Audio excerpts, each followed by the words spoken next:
अत्यंत दुखद घटना है। बहुत दुखी है हम। राजनीतिक भीलवाड़ा का राजनीतिक स्तर इतना गिर जाएगा कभी नहीं सोचा। पहले से भी हम देख रहे थे कि इनकी गुंडागर्दी, दादागिरी, पर यहां तक नहीं सोचा कि ये हत्या तक उतारू हो जाएंगे। एक निरपराध अपने कार्यकर्ता को, कोई गलती नहीं है, वो चुनाव प्रचार कर रहा था खाली लोकतंत्र का, उसके ऊपर भी उनके जो लोग आकर उसके ऊपर उनकी हत्या कर देते हैं और दूसरे कार्यकर्ताओं को भी धमकी देते हैं। हम उनको कहना चाहेंगे, उनको सुन ले हमारी बात को, हम डरने वालों में नहीं है और हम चुनौती भी देते हैं कि वो अपने कार्यकर्ता को धमकी न दे, हमें दे चुनौती, हम तैयार हैं उनके साथ, अकेले जाएंगे और किसी को साथ लेके जाने वाले में नहीं है। और उन्होंने पहले भी एक ऐसी घटना 11 तारीख को जो DD1 का जो मीडिया का था जो प्रोग्राम था, उस दिन भी उनके समर्थकों ने एक अशिष्टता और माहौल गुंडागर्दी का किया था, माहौल खराब करने का भी कोशिश की थी। उस दिन उनके समर्थकों ने कहा था किसी की भी हत्या हो जाएगी। फिर ये पत्र हमने प्रशासन को भी लिख के दिया है, उसके बाद में भी ये स्थिति बनती है। प्रशासन का भी पूरा सहयोग नहीं मिलता है। रात्रि को एक बच्चा चला जाता है, एकाएक चिराग बुझ जाता है और प्रशासन वहां पर कुछ आता नहीं है, कोई अधिकारी नहीं आते हैं। कुछ अपने गवाहों को लेके जाते हैं और उनके साथ भी मारपीट करते हैं। शर्म आने की बात है।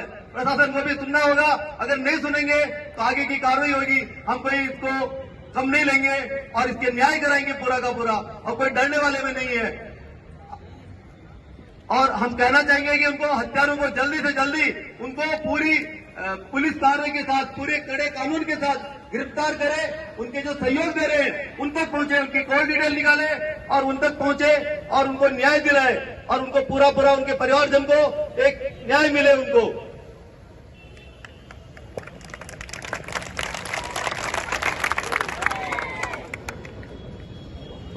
अगर उनके अंदर, हम कहना चाहेंगे, अगर वो इतना अपने आप को ताकतवर मानते हैं, शक्तिशाली मानते हैं, हम कह रहे हैं कि हम तैयार हैं।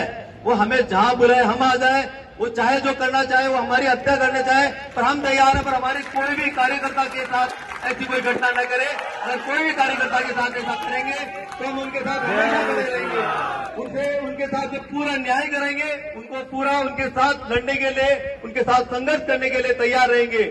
मित्रों, आप सभी से कहेंगे, जो जयंत, जो अपना प्यारा सा बेटा था, अपना कार्यकर्ता था, 16-17 साल का था, एकाएक बेटा था, वो चला गया। अब उनके लिए आप मौन रखें 2 मिनट के लिए और हम आपसे कहेंगे कि आप संयम रखें, न्याय दिलाएंगे, डरेंगे नहीं।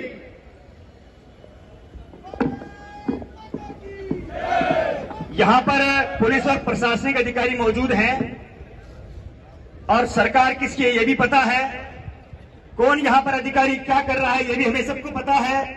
हम तो यही कहना चाहते हैं कि रात्रि को 11 बजे ये घटना हुई और सुबह 6:30 बजे तक हम वहां पर बैठे हुए थे और अभी भी वहां पर बैठे हुए हैं, लेकिन अभी तक पुलिस का और प्रशासनिक अधिकारी किसी ने भी आके ये नहीं पूछा कि उस मृतक के माता पिता के क्या हाल है, उस परिवार का क्या हाल है और क्या करना है। हम ये कहना चाहते हैं कि पुलिस और प्रशासनिक के अधिकारी, आज भी अभी भी हमें जानकारी मिली है कि हत्यारों को बचाने के लिए और हत्यारों को जिस तरह से, जिस साजिश के तहत उन्होंने हत्या की है, उसको एक नया मोड़, प्यार का किस्सा बताना चाहते हैं। अरे इसमें भी तुम राजनीति करोगे, इसमें भी तुम बदमाशी और करोगे और दबाव में आओगे। इसलिए आप सभी यदि अधिकारी, आपने ये अपराध आपने भी किया तो सरकारें तो आती जाती रहती है, ये MLA MP भी आते जाते रहते हैं, लेकिन आप सभी को नौकरी राजस्थान में ही करनी है। इस बात का ध्यान रखें कि हम जो कर रहे हैं न्याय कर रहे हैं कि नहीं कर रहे हैं। यदि आपने इस मामले में किसी भी तरह की लिपापोती करने की कोशिश की तो भीलवाड़ा की जनता जनार्दन सबसे बड़ी होती है। आपकी सरकार हो सकता है आपको बचा ले, हो सकता है आपका विधायक सांसद बचा ले, लेकिन ये जनता आपको छोड़ने वाली नहीं है। और यदि इसने भी छोड़ दिया तो ऊपर भगवान के वहां तो आपको जवाब देना ही पड़ेगा। इसलिए हम चाहते हैं कि निष्पक्ष कार्रवाई करें। और मैं कहना चाहता हूं जो प्रशासनिक अधिकारी है, अभी हम यहाँ पर 5 मिनट और हैं यहाँ पे, आपके प्रशासनिक अधिकारी, पुलिस के अधिकारी, अभी भी इनके पास समय है कि आके बात करके जो भी उन्होंने किया है वो हम सबको बता दें, नहीं तो यहां से जिला कलेक्ट्रेट को पूछ होगा और राज्यपाल के नाम ज्ञापन दिया जाएगा, फिर धरना होगा, प्रदर्शन होगा, वो क्या होगा, ये फिर आपकी लापरवाही होगी। इसलिए तो अभी मैंने सारी बात कही है, आप सभी शांति से विराजें, आप शांति से विराज रहें। लेकिन ये सब कब संभव होगा? जब आप अनुशासित तरीके से शांति से बैठे रहेंगे। हम प्रशासनिक अधिकारियों से बातचीत कर रहे हैं, वो क्या किया है, उन्होंने क्या करना चाहते हैं, उसके बारे में बात। इसके पहले आप सभी यहाँ पर बैठे हैं, अपने स्थान पर खड़े हुए बैठे हुए 2 मिनट का मौन रखेंगे। जैंट जो वैष्णव 16 वर्ष का था और इकलौता बेटा था और उसकी हत्या की गई है और उसके पिताजी अभी भी उदयपुर के अंदर हॉस्पिटल के अंदर इलाजरत हैं। मैं आप सभी से प्रार्थना करना चाहता हूं कि अपने स्थान पर जहां पर भी बैठे हैं, खड़े हैं, 2 मिनट शाम का नारा बोलने से हिंदू नहीं हो जाता। तो क्या सफेद कपड़े पहन के किसी के उठावने में जाने से हिंदू हो जाता है? अरे भाई साहब सोचो, सिर्फ उठावने में गए हो, कभी किसी अर्थी के कंधे का बोझ कितना होता है ये तुम्हें पता नहीं।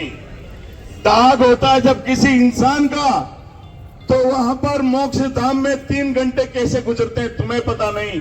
जो मरता है उसको कभी कांधा देखे देखो, और जो कभी दाग होता है उसकी अर्थी के साथ जाके वहां दाग करते देखो, जब तुम्हें मालूम पड़ेगा। सफेद कपड़े पहन के, हाथों में गुलाब के फूल लेके आप हमारी भावनाएं खरीदते हो, अब नहीं होगा। आज मैं आपको अर्ज कर रहा हूं, प्रशासन अगर यहां नहीं आया तो आज ये बिलवाड़ा बंद है, नहीं खुलेगा। मैं विश्वबंधु सिंह राठौड़ आप भाइयों के भरोसे, माताओं बहनों की ताकत के भरोसे, क्योंकि ये वही माताएं हैं जिन्होंने इतिहास बनाया है। जब जरूरत पड़ी तो अग्नि स्नान भी किया है, और यही भगवा है जिसने इस मेवाड़ की आन बान शान के लिए अपना सब कुछ लुटा दिया है। आज वही भगवा आप लोगों के हाथ में है। मैं निवेदन करता हूं, अगर जिस तरह से कल रात्रि को 11 बजे के लगभग उसको घेर कर चाकू की नोक पर चाकू मारकर उसकी बेरहमी से हत्या कर दी।